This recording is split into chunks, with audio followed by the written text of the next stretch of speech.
Salut à tous, ici Erakin, le trentenaire, père et célibataire. Aujourd'hui, je vais vous faire part d'une de mes réflexions. Pourquoi les belles femmes perdent?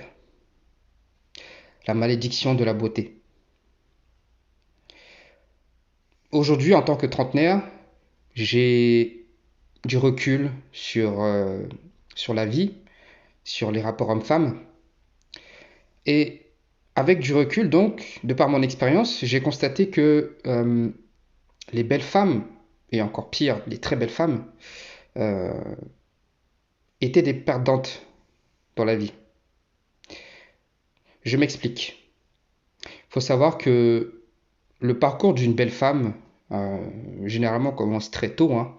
Euh, on va dire à partir de 15-16 ans, euh, la femme se rend compte de sa beauté, de par tous les hommes qui lui courent après, et même de par aussi les remarques qu'elle peut recevoir d'autres femmes, hein, des amis, des copines, ou même des membres de sa famille.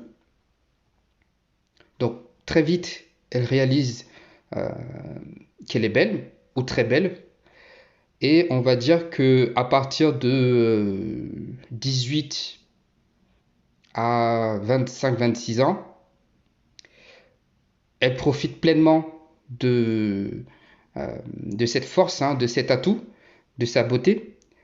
Euh, Elle peut se faire inviter facilement n'importe où par pas mal de gars, dans des soirées en boîte ou même payer des voyages.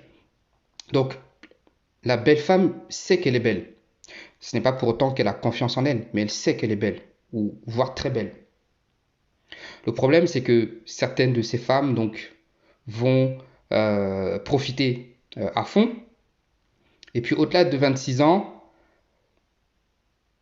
le physique va commencer, bien entendu, à, à décroître. Et donc après 30 ans en général, celles qui sont encore sur le marché réalisent très vite que leur valeur est en train de baisser, mais de manière, je dirais même, exponentielle. Et le problème, c'est que passé 30 ans, il va y avoir d'une part, et je pense que c'est la majorité, celles qui seront persuadées d'être exceptionnelles et qu'elles pourraient toujours maintenir leurs critères vis-à-vis des hommes et qu'elles finiraient par trouver le bon.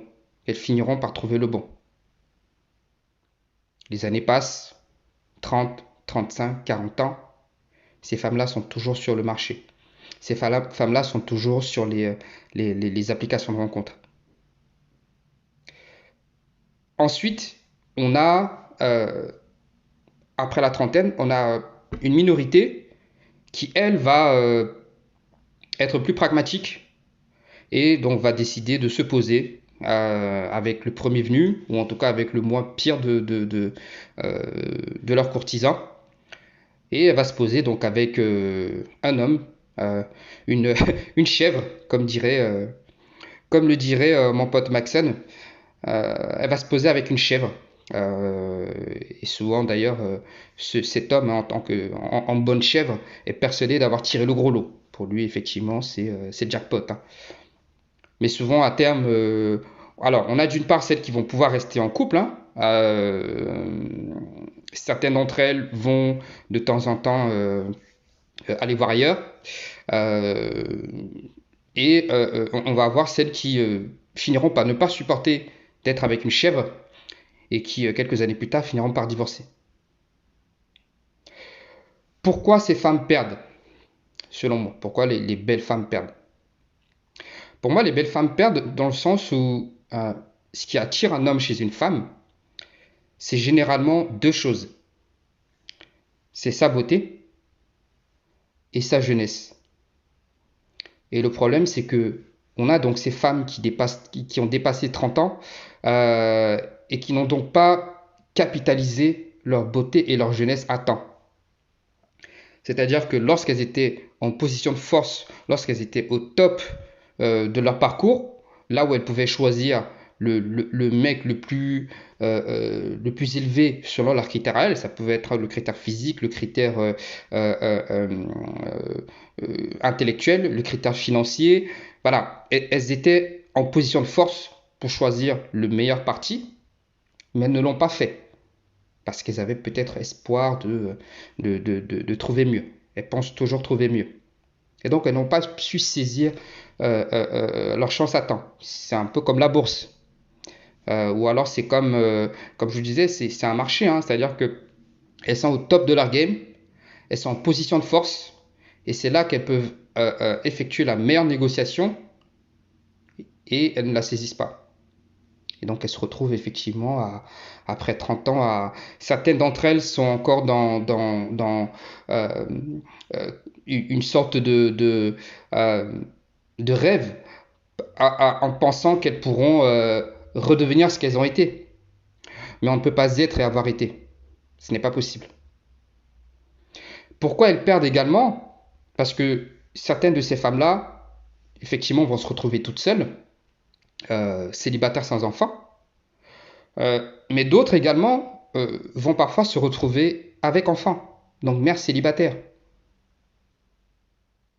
Pour des femmes qui avaient tout, pour des femmes qui avaient euh, la jeunesse, qui avaient la beauté, qui avaient l'attention des hommes, elles n'ont pas su saisir leur chance à temps. Et une remarque que j'ai pu faire, c'est que, je ne sais pas pour vous, hein, mais c'est quelque chose que j'ai constaté, c'est que généralement, les femmes qui sont mariées ou qui sont au moins en relation longue, c'est-à-dire avec conjoint et enfant, euh, ne sont pas forcément les plus belles. Vous verrez des femmes, je dirais pas moches, des femmes pas très jolies. Vous verrez des femmes moyennes. Vous verrez des femmes mignonnes, voire jolies, et quelques belles femmes, voire très belles femmes. Mais faites un tour dans les mairies lorsqu'il y a des mariages, ou regardez dans votre entourage les personnes que vous connaissez qui sont mariées ou qui sont en relation longue avec enfants, ce ne sont pas forcément les femmes les plus belles. Et là, je parle ici de femmes engagées avant 30 ans. Donc vous constatez que, en réalité, le problème de beaucoup, je ne dirais pas toutes, de beaucoup de femmes belles, voire très belles à notre époque, c'est cette idée selon laquelle elles trouveront toujours mieux. C'est le fait d'avoir trop d'options. À force d'avoir trop d'options, on ne sait plus quoi choisir. C'est comme un enfant qui se retrouve dans un magasin de jouets. En tant que père, je sais de quoi je parle. Vous amenez votre gamin dans un magasin de jouets, vous lui dites qu'il n'a droit qu'à un seul jouet. Et vous verrez. C'est exactement ça.